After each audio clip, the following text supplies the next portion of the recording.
Borderlands theories are something I like to delve into every so often, but sometimes not every theory has enough ground to warrant its own separate video. Sometimes it's just a single piece of dialogue, one small connection, or just a coincidence that can create a very fun and unique idea. And this video is just a small collection of some of the more out there, lesser theories that can potentially be true, but don't exactly hold your breath. With every new entry, DLC, add-on, and so on, new questions are always raised, whether they be about new characters, plot lines that are introduced, or small snippets of information given. It's always inevitable that something curious is destined to be dropped that doesn't always get an immediate answer. And the Son of Crawmerax DLC in Borderlands 2 gave us something very curious. In the Victims of Vault Hunters side mission, various assassins were gathered who had a vendetta against our main characters and wanted them dead. But as the mission goes on, we learn that each assassin sent was killed by someone close to our main characters. Axton's was his ex-wife, Gage was her dad, Maya's was Tannis, Sal was his grandmother, Krieg's was Sammy, an ex-doctor who experimented on him and was sorry, but Zero's was simply a character named 1. 201. Oh, that's irritatingly cryptic. He's the only character who was helped out by someone we weren't aware of. Based on context, everyone just implied that there must be a group of assassins, each with a number. It can either be based on the time in which they became their number. 0 was the first, or technically prototype assassin, and all those who subsequently followed were given a number. Or if, like the true anime we know Borderlands to be, then the numbers are used as a ranking system for each assassin's skill and strength. 0 is the strongest, with each number following him of lesser power. Other capable assassins part of the same organization. That's the conclusion most people came to when they learned there was another numbered assassin. But then that theory began to shift a little bit when Borderlands 3 got, of all things, a cosmetic DLC. In November of 2020, the Multiverse Final Form Pack was released, in which the 4 main Vault Hunters underwent a design change in what would have happened had they not become Vault Hunters, but instead pursued a different life path. The character relevant here is Zane. Apparently, in this alternate universe, he becomes a renowned assassin known as Assassin 1. With this, fans began theorizing that Zane was the assassin who saved Zero's life. The two are familiar with each other, as upon meeting during the events of Borderlands 3, he mentions that the two of them went to the same assassin's bar. So they are aware of each other's existence and have a relation to an organization. But as many people would state, he's only Assassin 1 in an alternate universe. Now, unless Borderlands wants to do the Marvel thing and open up a multiverse full of alternate characters' lives intersecting and bleeding into our main one, most people are right. Though, we are unaware of how he obtained the moniker of Assassin 1. If it was a name he was only given because he didn't become a Vault Hunter, then it nullifies the theory. But if it were a name he always had cooked up or was known by in lesser circles, then he still could have always been Assassin 1. If this theory is true, then it actually makes the Victims of Vault Hunter side mission funny on his end, because the whole thing was organized by Sparky Flint, Captain Flint's kid, meaning he's Zane's nephew. So if he helped get him killed, then that's kinda wild. But it's already kind of weird that he doesn't care about either the Borderlands 1 and 2 Vault Hunters killing 3 members of his family. I don't think he mentions it ever once. One of the more out there theories came to us during the Guns, Love, and Tentacles DLC in Borderlands 3. In that add-on, we are introduced to a new character named Burton Briggs. He's one of the more thought out and crafted NPCs the franchise has gotten. He doesn't play a major role in the larger story going on, but he's given a full-on emotional side quest and goes through a whole character journey throughout it. But this isn't about the story that's told, rather one of his old flames. One of his casual dialogue options when interacting with him speaks of a one-eyed woman who came into his life and, I guess, disappeared? She blew into my life like a Category 5 hurricane. full of bluster and with one eye. Now if I could just remember who she was.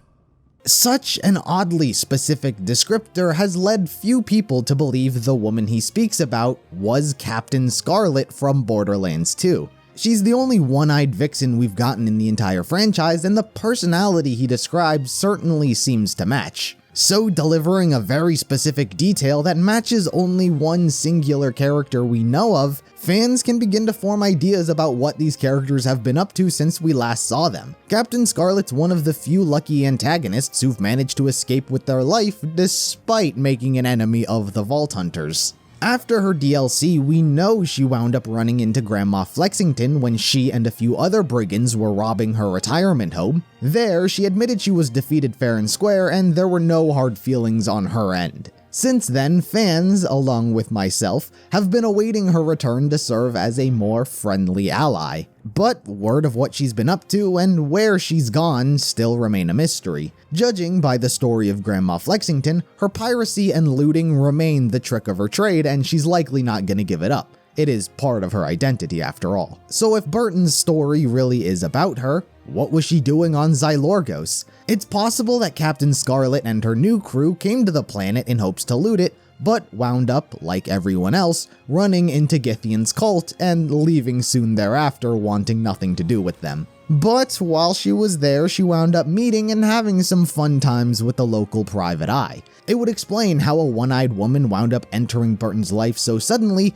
and subsequently not being present during the actual story. For someone who suffers from memory loss, being able to remember the impact this woman had on him had to be closer to recent history than further from it, if I had to guess. Also, I'm not implying that Burton's kid was Captain Scarlet's. While it is simply only one line that centers around a woman having one eye, it's the smaller things that, if true, wind up feeling really cool. Being able to keep track of where certain characters have gone and what they've been up to since you last saw them is one of the fun parts about characters as a whole. Oftentimes, the most popular theories that tend to exist in any franchise tend to come in the form of one named character being another named character's parent, unbeknownst to one or both of the parties. And Borderlands is no different. Krieg is the one where I would say most people formed the brunt of this theory in him being Tina's father. As a standalone character, if you look at Tina's backstory, then you'd know that her entire family got sold out by Fleshstick. He was a psycho who engaged in human trafficking and was selling off test subjects to Hyperion for their slag experimentation. Tina, her mother, and father were all sold off and subsequently experimented on.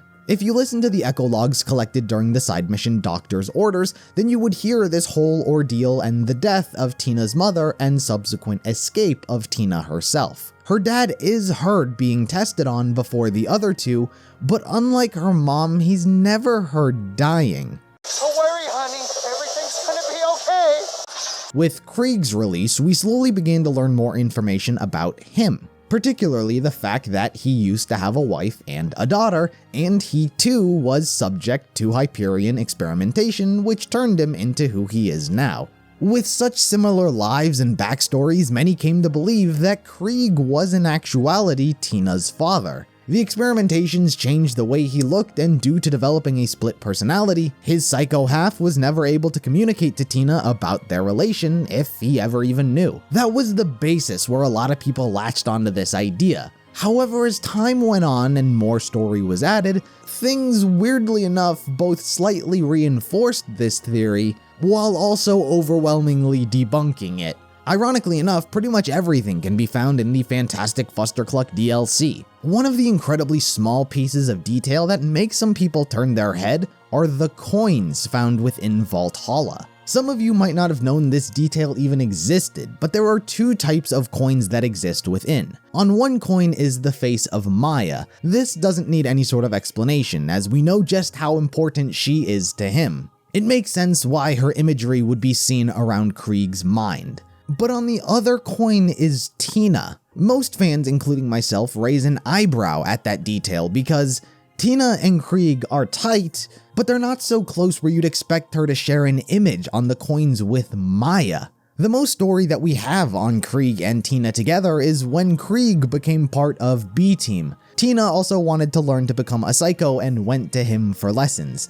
They spent time together and I guess became close, but not zoomed in detail close. That's something you expect might have more to it than meets the eye. Also, when we get an image of Krieg with his family before they were gone, you'd notice that his wife, not his daughter, just looks like Tina's character model scaled up a bit.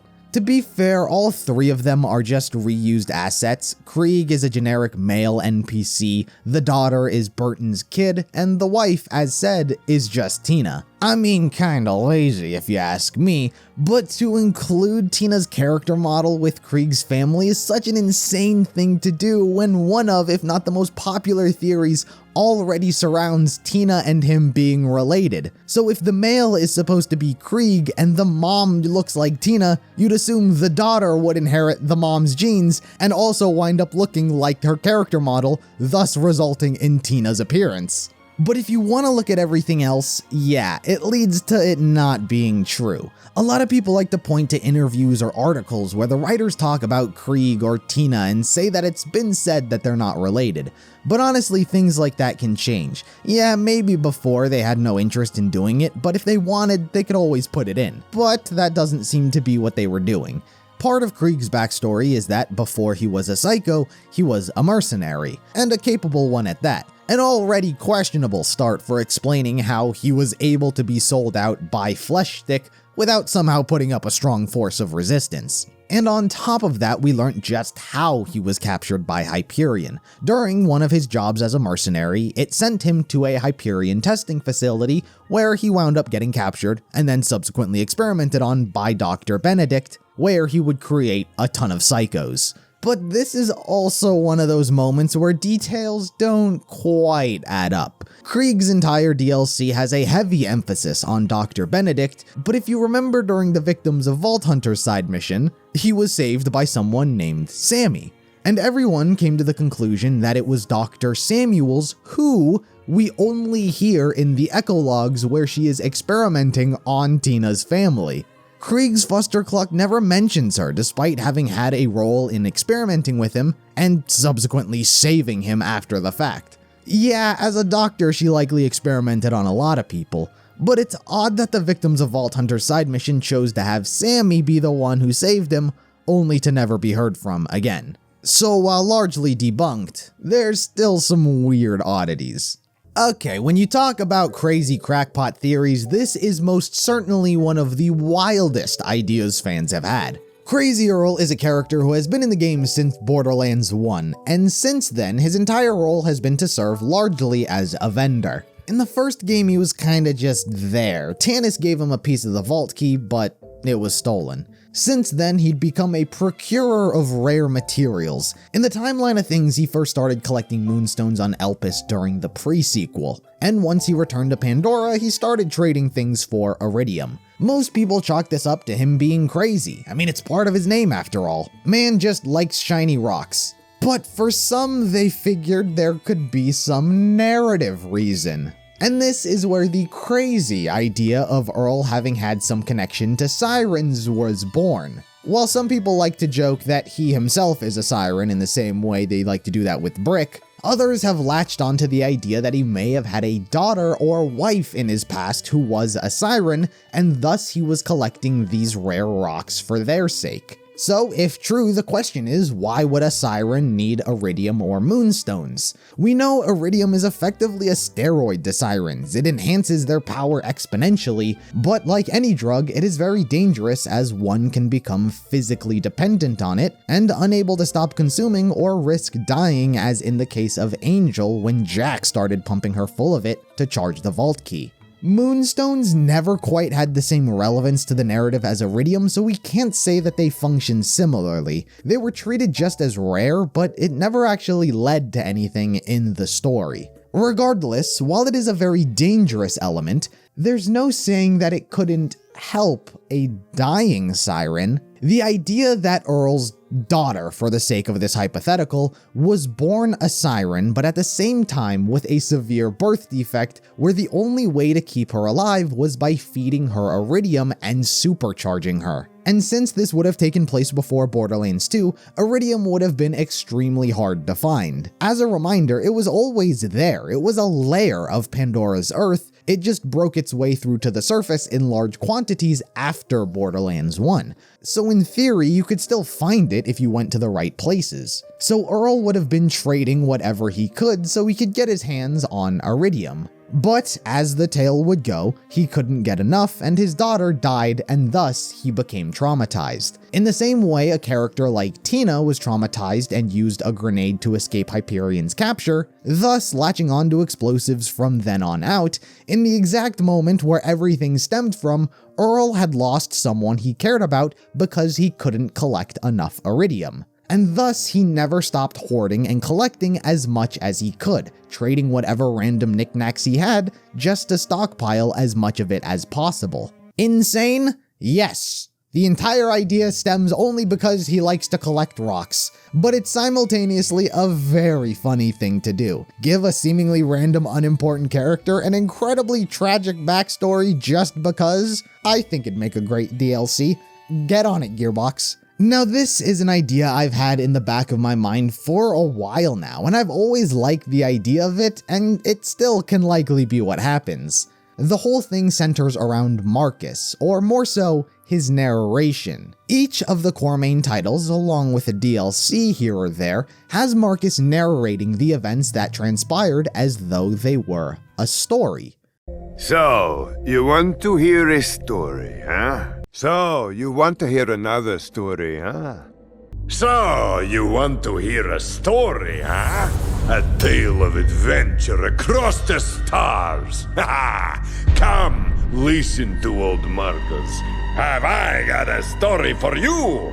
And this idea doesn't revolve around everything being just a story. While it would be a bold comedic choice to reveal everything was made up, I do think that would be a major letdown for most people. What I'm getting at is everything has already happened. The entire story and plotline of where the Borderlands universe goes has ended with the Vault Hunters victorious. If it was a giant intergalactic alien war that threatened to destroy the universe, our characters saved the day, and Marcus is evidence as he lived to tell the tale of all of the heroes who helped contribute through time. In modern day, Marcus is still a fairly ruthless and cold-hearted businessman obsessed with money. Yet in the stories he's often recounting these events to, at the very least, one orphan. It's already unlike him to be in the presence of a child, but to be telling them a story as if they were bonding is a very soft thing for a man like him to do. In all of the games and such, we've yet to see who this child is or ever hear mention of them. And that could be because they don't exist yet. Marcus is recounting the stories to someone who wasn't alive when it all happened, meaning some great grand event took place that he felt deserved to be known as legendary as the tales of the vaults were before. Each of the games are just a story, but a story of what transpired. What I like about this theory is that the only thing you really know is that the heroes won. At what cost? No one knows. Marcus is the only character you could say survived, but everyone else's fate is left a mystery. How many named characters were lost for this victory? Is the child a descendant of someone Marcus was close to who died? Who knows? But this theory is one of my personal favorites, and something I think has a decent chance of being true. But otherwise, you ended that story pretty well, for a dirty little orphan. Thanks. Don't mention it. I gotta teach somebody to tell these stories when I'm gone. Might as well be you. So there you have it. Those were just some random Borderlands theories that exist, but don't quite have the biggest leg to stand on. What do you think of these theories? Do you like them, think that they were plausible, or were they all just stupid? Let me know your thoughts in the comments below, and if you have any wild Borderlands theories of your own, then post those as well. But anyway, thank you guys for watching, like the video if you liked it, subscribe for more Borderlands content in the future, and until next time, I'll see you in the next video.